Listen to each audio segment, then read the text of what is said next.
जब पहले गिरेगा पैसा खाता में तब माटी गिरेगा खेत में। अगर खाता में पैसा नहीं गिरा मतलब खेत में माटी नहीं गिरेगा।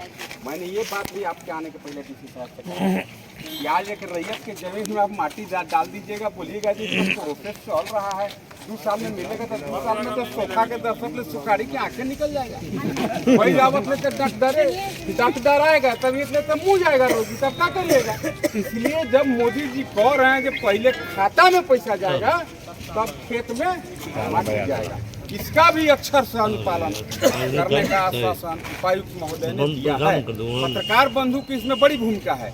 आप भी इस बात को जरूर हाईलाइट करिए कि सरकारी प्रावधान नरेंद्र भाई मोदी जी द्वारा बनाया गया कानून कि पहले पैसा खाता में सब माटी में सब माटी खेत में, इसका भी अनुपालन हर चाहे NH 75 का मामला हो चाहे बाईपास का मामला हो।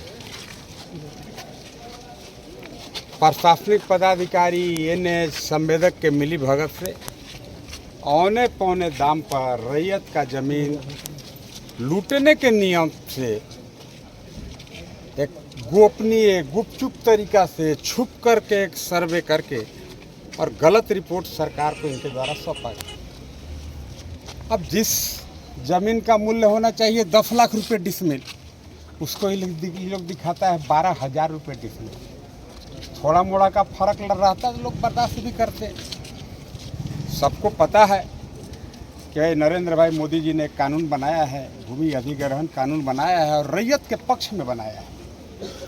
उसमें स्पष्ट दर्शाया है उस कानून में उन्होंने कि भाई कोई भी किसान का रैयत का अगर भूमि का अधिग्रहण होगा तो वहाँ पर एक सर्वे होगा। सर्वे में बाजार मूल्य और सर्किल रेट सरकारी रेट दोनों में जो ज़्यादा होगा उस ज़्यादा रेट का 4 गुना रेट से रैयत को भुगतान करना है, मुआवजा उनको देना है। यह कोई मैं नहीं कह रहा हूँ, कोई पार्टी नहीं कह रहा है, यह भारत सरकार का कानून कह रहा है। उसका सरासर उल्लंघन हो रहा है। स्पष्ट शब्दों में हम कह सकते हैं कि सरकार ने कानून बनाया है कि पहले खाता में पैसा जाएगा, इसके बाद खेत में माटी जाएगा। लेकिन चले जाइए कुछ प्रशासनिक पदाधिकारी के मिली भगत से, ठेकेदार और कुछ भ्रष्ट जनप्रतिनिधि के संलिप्तता की वजह से जबरदस्ती दबा करके रैयत के खाता में पैसा गया नहीं और रोड पर माटी गिरना शुरू हो गया। इन्हीं सब समस्या को लेकर के चाहे लादाग हो, चाहे गोंदा हो, चाहे मेराल हो, चाहे लगमा पोटमा हो या कल्याणपुर हो, इन सभी गांव के एक प्रतिनिधि मंडल खास करके आप उपायुक्त से मिल करके अपनी बातों को काफ़ी इन्होंने संजीदगी तरीके से रखने का काम किया है। अब मैं ऐसे ईमानदार कलेक्टर, ईमानदार डीसी साहब को मैं धन्यवाद और बधाई भी देता हूँ। इन्होंने काफ़ी विस्तार से, काफ़ी रुचिपूर्वक इनकी समस्याओं को सुना और गंभीरता से भी लिया। इन्होंने अपने सामने ही एडिशनल कलेक्टर को फ़ोन किया। इन्होंने कहा है कि भाई आप फिर से एक कमेटी कंस्टिट्यूट करो, गांव के भी जो किसान हैं, रैयत है, उनसे भी संपर्क करिए। आप जाइए, पता लगाइए बाज़ार भाव क्या है, उस बाज़ार भाव का जई गुना मूल प्रावधान है, आप उस रेट से इन रैयतों को भुगतान करिए। इसके बाद ही 50 साल पहले से जिन गर्मजरुआ ज़मीन पर रैयत का भी है और हमें तो लगता है कि उसमें 99% रैयत उस गर्मजरुआ ज़मीन का नाम अपने नाम सेटलमेंट अपने नाम पर करा ली। उसका रसीद भी कटता है। रसीद तो छोड़िए, उसका पिछले दिनों जो सरकार का रूल था कई लोगों ने तो ऑनलाइन भी करा लिया।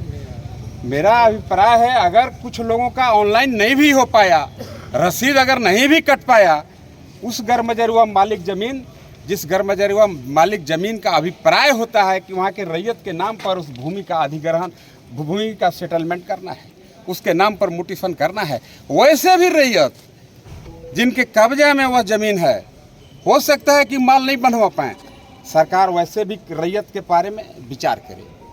डीसी साहब ने काफ़ी आश्वस्त किया है कि वैसे सभी रैयत जिनका भी गर्मजरुआ ज़मीन है, रसीद कटता हो या नहीं कटता हो, अगर गर्मजरुआ मालिक ज़मीन है, रैयत के कब्जे में है, उन सभी लोगों को 100% जैसे कौन जमीन उसको, रैयती जमीन के पूरा बराबर ही उनको भी मुआवजा दिया जाएगा। इन्होंने काफ़ी विश्वास दिलाया है। आज दुर्भाग्यवश एसी साहब रांची गए हुए हैं, एसी साहब आउट ऑफ स्टेशन है।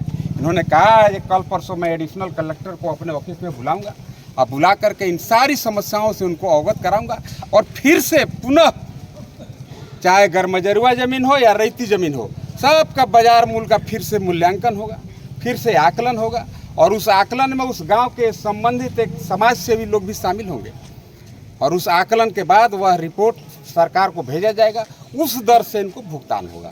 मैं इसके लिए सबसे ज़्यादा अगर बधाई देता हूं तो यहाँ के कलेक्टर साहब को, यहाँ के काफ़ी संजीदगी दिखाने वाले उपायुक्त महोदय को, जो इन्होंने इन गरीब रैयत को कबड़ने से, उजड़ने से बचाने की दिशा में एक कदम मैं कह सकता हूं कि बढ़ाया है। मेरा पूरा विश्वास है सभी रैयतों का जो इनका जेन्युइन डिमांड है 100% वह डिमांड इनका पूरा होगा। धन्यवाद।